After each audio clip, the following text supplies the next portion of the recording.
नमस्कार दोस्तों, मैं उमर चाड़क और आज मैं बात करने वाला हूं state bank of India limited के बारे में। तो दोस्तों, इस बैंक के रिजल्ट्स आ चुके हैं और जो एनालिस्ट ने प्रेडिक्शन की थी उनको पूरी तरह बीट किया है एसबीआई के रिजल्ट्स ने। इस वीडियो में मैं आपके साथ डिस्कस करने वाला हूं इसके क्वार्टरली नतीजे और हम जानेंगे कि क्या हमें करंट मार्केट प्राइस में निवेश करना चाहिए कि नहीं। अगर आप मेरे पुराने मेंबर हो तो आपको अच्छे से पता होगा कि मैं हमेशा दो ही बैंक्स जो है वो पीएसयू कैटेगरी में आपको सजेस्ट करता हूं। पहला है जो वो है स्टेट बैंक ऑफ इंडिया, इसकी तरफ तो आपका नजर होना ही चाहिए। उसके बाद अगर आपके पास कोई ऑप्शन बचता है तो वो मैं आपको सजेस्ट करता हूं बैंक ऑफ बड़ौदा। उसके अलावा पीएसयू बास्केट में मैं आपको कोई भी स्टॉक जो है वो दोस्तों सजेशन नहीं करता हूं। तो दोस्तों, अगर आप इस तरह का अपडेट पाना चाहते हैं तो आप हमारा चैनल लाइक, सब्सक्राइब और शेयर जरूर कर सकते हैं। तो दोस्तों चलिए बात करते हैं पहले आज के परफॉर्मेंस की। इसका रिजल्ट ये था, इसलिए चार्ट देखना बहुत ही जरूरी है। ओपनिंग होती है 187.95 पे, वहां से आप अच्छा खासा मूव जो है वो इसमें आते हुए देखते हैं। बट आप देख सकते हैं उसमें आपको प्रॉफिट बुकिंग भी देखने को मिलती है इस स्टॉक में। ये लाजमी चीज है, ये तो आनी ही थी। उसके बाद अभी बात करते हैं इसके क्वार्टरली नतीजों की। ये देखना हमारे लिए बहुत ही जरूरी है। तो दोस्तों, ये मैं आपको ऑफिशियल डाटा दिखा रहा हूं, मैं आपको कोई वेबसाइट का डाटा नहीं दिखा रहा हूं। आप जानते हो वेबसाइट पे आपको लिमिटेड डाटा जो है वो देखने को मिलता है। तो चलिए देखते हैं इसकी टोटल इनकम में कितनी बढ़त देखने को मिली। आप देख सकते हो अभी इन्होंने जो रिजल्ट दिखाए हैं उसमें 74,457.86 करोड़ का इन्होंने टोटल इनकम दिखाया है। और अगर मैं बात करूं पिछले साल पिछले क्वार्टर में तो 70,653.23 करोड़ का इन्होंने दोस्तों नेट टोटल इनकम दिखाया था। आप देख सकते हैं अच्छी खासी बढ़त देखने को मिल रही है। हालांकि अगर आप पिछले क्वार्टर के कंपैरिजन में देखते हैं तो आपको माइनर सी गिरावट जो है वो देखने को मिल रही है। जिस तरह का हमने सोचा था उस तरह का अगर नहीं रिजल्ट आए तो दोस्तों हम माइनर ही बोल सकते हैं, क्योंकि जो रिजल्ट्स हैं वो एक्सेप्टेशन से काफी ज्यादा अच्छे आए हैं। 2000 करोड़ के आसपास का अगर आपको फर्क दिख रहा है तो मैं बोलता हूं कि ये रिजल्ट बहुत ही शानदार हैं। इससे भी बुरे रिजल्ट्स जो वो आपको देखने को मिल सकते हैं। हालांकि ये बुरे नहीं है, बट अगर आप पिछले क्वार्टर के कंपैरिजन में देख के अगर आपको लग रहा है कि ये बुरे हैं तो मैं आपको बोलूंगा कि ऐसा कुछ भी नहीं है, ये बुरे नहीं है, ये बहुत ही अच्छे रिजल्ट्स हैं। उसके बाद अगर मैं बात करूं दोस्तों टोटल एक्सपेंडिचर की, तो एक्सपेंडिचर में भी आप देख सकते हैं माइनर सा बढ़त देखने को मिल रहा है। 57,407.07 करोड़ का इन्होंने दोस्तों टोटल एक्सपेंडिचर दिखाया था पिछले साल पिछले क्वार्टर में, और अभी ये बढ़ के हो गया है 57,936.51 करोड़। तो दोस्तों ये आप देख सकते हैं, और पिछले क्वार्टर के कंपैरिजन में ये कम भी हुआ है। उसके बाद बात करते हैं एक्सेप्शनल आइटम की, तो एक्सेप्शनल आइटम में आप देख सकते हैं और वन टाइम लॉस आप बोल सकते हैं 1539.73 करोड़ है, और पिछले साल पिछले क्वार्टर में इन्होंने कुछ भी नहीं दिखाया था। प्रॉफिट बिफोर टैक्स की अगर मैं बात करूं तो 4189.34 करोड़ है, और पिछले साल पिछले क्वार्टर में आप देख सकते हो 2312.20 करोड़ इन्होंने जो है वो दोस्तों दिखाया था। नेट प्रॉफिट की अगर मैं बात करूं तो दोस्तों आप देख सकते हैं नेट प्रॉफिट, तो ये भी आप देख सकते हैं अच्छी खासी बढ़त आपको देखने को मिल रही है। अच्छा मूव जो है दोस्तों आपको आता हुआ दिखा है। काफी ज्यादा आपको जो है वो रिजल्ट्स में अच्छी चीजें दिखी हैं, और उसके बाद अच्छी चीजें बैंक की आपको तब पता चलती है जब आप उनकी रेशोस जो है वो दोस्तों देखते हैं। आप जानते हो बाकी कंपनियों के कंपैरिजन में बैंक्स के जो रिजल्ट्स होते हैं उनमें रेशोस देखना बहुत ही जरूरी रहता है। तो चलिए दोस्तों पहले बात करते हैं कि इनमें जो डिपॉजिट्स हैं वो बढ़े हैं या कम हुए हैं। अगर मैं डिपॉजिट्स की बात करूं तो दोस्तों 16% का जो है वो दोस्तों आपको जंप देखने को मिला है। ईयर ऑन ईयर बेसिस पे लगभग 34.19 ट्रिलियन तक इनके डिपॉजिट्स जो है वो दोस्तों पहुंच गए हैं।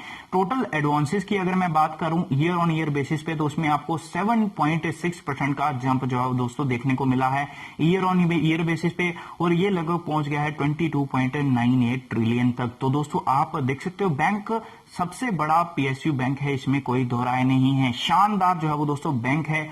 और दोस्तों आप अगर इनकी प्रोविजनिंग की बात करते हो प्रोविजंस की, तो दोस्तों आप देख सकते हो इसमें 36% का जो है दोस्तों ईयर ऑन ईयर बेसिस पे आपको जंप देखने को मिला है। 12,501 करोड़ के आसपास जो है वो दोस्तों पहुंच गया है। उसके कारण भी आपको पता है उसका कारण आपके सामने साफ है, वो है दोस्तों पहला कोविड-19 की जो इन्होंने एक्स्ट्रा प्रोविजनिंग की है। और अगर मैं प्रोविजनिंग की बात करूं, एडिशनल प्रोविजनिंग जो इन्होंने कोविड-19 की है वो 1800 करोड़ के आसपास की है। एग्जैक्टली अगर मैं बात करूं तो 1836 करोड़ की इन्होंने जो है दोस्तों एडिशनल जो है वो की है। उसके बाद अगर मैं बात करूं दोस्तों इनकी रेशियोज की, तो देखना ये बहुत ही जरूरी है। नेट एनपीएस में अगर मैं ग्रॉस एनपीएस की बात करूं तो इसमें भी आपको इंप्रूवमेंट आती हुई दिख रही है। 6.15% था और ये कम होके अभी हो गया है 5.44%। उसके बाद अगर मैं बात करूं दोस्तों नेट एनपीएस की, तो इसमें भी आप देख सकते हो इंप्रूवमेंट आती हुई दिख रही है आपको। लगभग पहले ये 2.23% था और अभी ये हो गया है 1.86%। तो दोस्तों हो सकता है इनका जो पीडीएफ है थोड़ा ब्लर है, हो सकता है आपको स्क्रीन में साफ ना दिख रहा हो, इसलिए मेरी आपके साथ रिक्वेस्ट है कि अगर आप इसको देखना चाहते हैं तो आप जो है वो दोस्तों लैपटॉप यूज करें, पीसी यूज करें, आपको हो सकता है मोबाइल पे ये ना दिखे। तो ये आप जो है वो दोस्तों देख सकते हैं अच्छी खासी इंप्रूवमेंट जो है वो दोस्तों आती हुई दिख रही है। अमाउंट की अगर मैं बात करूं तो दोस्तों उसमें भी आप जो है वो दोस्तों बढ़त आती हुई दिख रहे हैं।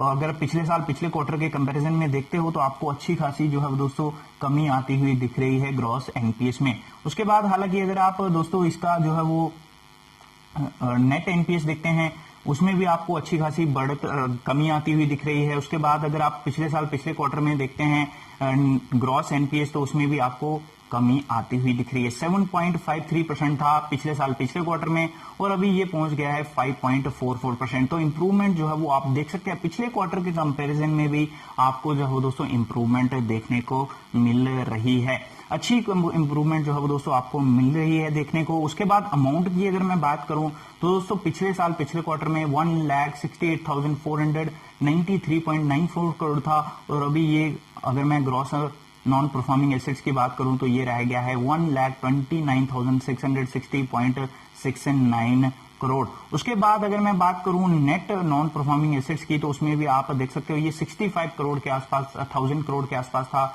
और अभी ये हो गया है 42,703.63 करोड़। तो दोस्तों आप जो है दोस्तों साफ साफ जो है वो देख सकते हैं, इसमें कोई दो राय नहीं है।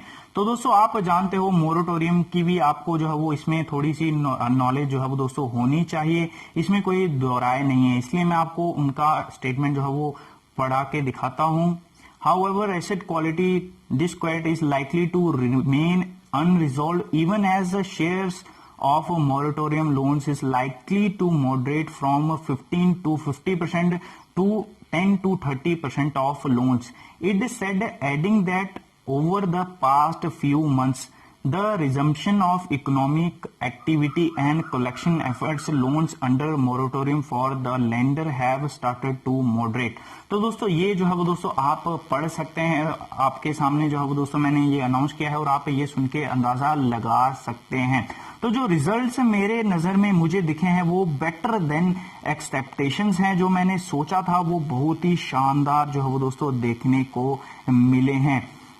तो दोस्तों अगर मैं बात करूं दोस्तों कैपिटल एडिक्वेसी की, तो कैपिटल एडिक्वेसी की अगर रेशो की अगर मैं बात करूं तो ये आप देख सकते हैं पिछले साल पिछले क्वार्टर में ये था 12.89% और अभी ये इन्होंने दिखाया है 13.40%। तो ये भी आप जो है वो दोस्तों देख सकते हैं, रिजल्ट्स जो है वो दोस्तों आपको शानदार देखने को मिले हैं, इसमें कोई दो राय नहीं है। और जो इन्होंने एनालिस्ट ने प्रेडिक्शन की थी उससे काफी अच्छे जो है वो दोस्तों रिजल्ट्स आपको दिखे हैं, तो ये आप देख सकते हैं।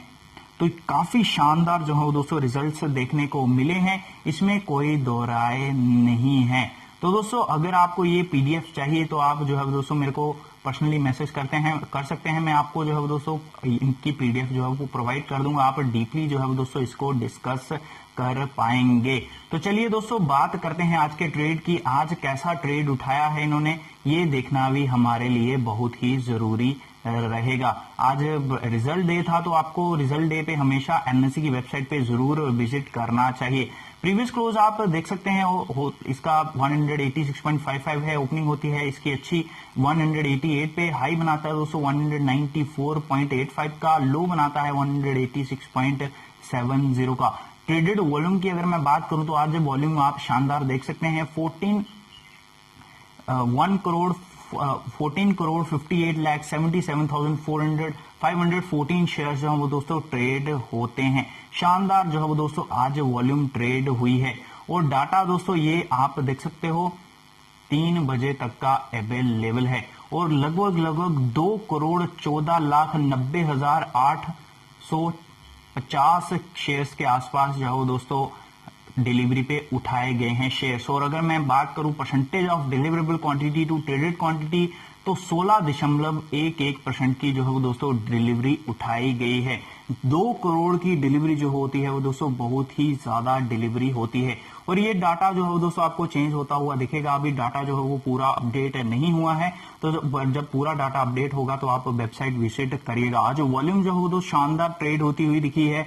तो अभी बात करते हैं कि हमें इस स्टॉक में निवेश करना चाहिए कि नहीं। तो दोस्तों डेफिनेटली मैं आपको पहले भी बोलता आया हूं कि आपको अगर कोई सरकारी बैंक देखना है वो है दोस्तों एसबीआई। उसके बाद ऑप्शन मैं आपको देना नहीं चाहूंगा, फिर भी अगर आप कोई ऑप्शन सोचते हो तो दोस्तों वो बैंक ऑफ बड़ौदा है। मेरा फर्स्ट प्रेफरेंस और ओनली प्रेफरेंस जो है वो दोस्तों मैं एसबीआई को ही देता हूं और देता रहा हूं। तो दोस्तों यहाँ पे आप इसका 52 वीक लो देख सकते हैं 149.45 है जो इसने 22 मई को बनाया था। और 52 वीक हाई आप देख सकते हो इसने 28 नवंबर 2019 को बनाया था 351 को। तो वहां से ये स्टॉक आप देख सकते हो कितना ज्यादा डिस्काउंटेड प्राइस पे मिल रहा है। तो मैं आपको सलाह दूंगा कि यहाँ पे आप इस स्टॉक को एक्यूमुलेट जरूर करिए। काफी ज्यादा सस्ते वैल्यूएशन पे आपको ये मिल रहा है। आपको मैं बोलूंगा कि अभी आपको इस स्टॉक में निवेश कर लेना चाहिए, कोई दिक्कत की बात नहीं है। हाँ, यहां से आपको मार्केट में थोड़ा कंसोलिडेशन देखने को मिल सकता है। 400-500 पॉइंट की भी ज्यादा से ज्यादा आपको गिरावट जो है वो दोस्तों देखने को मिल सकती है। इसलिए 10,700 के लेवल्स जो है वो बहुत ही ज्यादा इंपॉर्टेंट रहने वाले हैं निफ्टी में। और मुझे लगता है वहां तक मार्केट जो है वो दोस्तों आ सकती है। तो ये आएगी नहीं आएगी ये आपको टाइम पे पता चल जाएगा, बट अगर वहां पे आती है तो मैं इसका वेलकम करूंगा। ये आने भी चाहिए। मार्केट में अगर इस तरह की चीजें होती है तो आने वाले समय में कॉन्फिडेंस जो है वो दोस्तों और ज्यादा बिल्डअप होता है। इसलिए मैं आपको बोलूंगा कि करंट मार्केट प्राइस में आप इसको एक्यूमुलेट जरूर करिए, इसमें कोई दोहराए नहीं है। लॉन्ग टर्म के नतीजे अगर लॉन्ग टर्म के वे से अगर आप ये स्टॉक देखते हो तो one of the best stock है मेरी नजर में, इसमें कोई दोहराए आपको नहीं होनी चाहिए। अगर आप विलेजेस में जाओगे तो उनको अगर आप बोलोगे कि आप किसी प्राइवेट बैंक में अपना खाता खोलिए तो वो 10 बार सोचते हैं।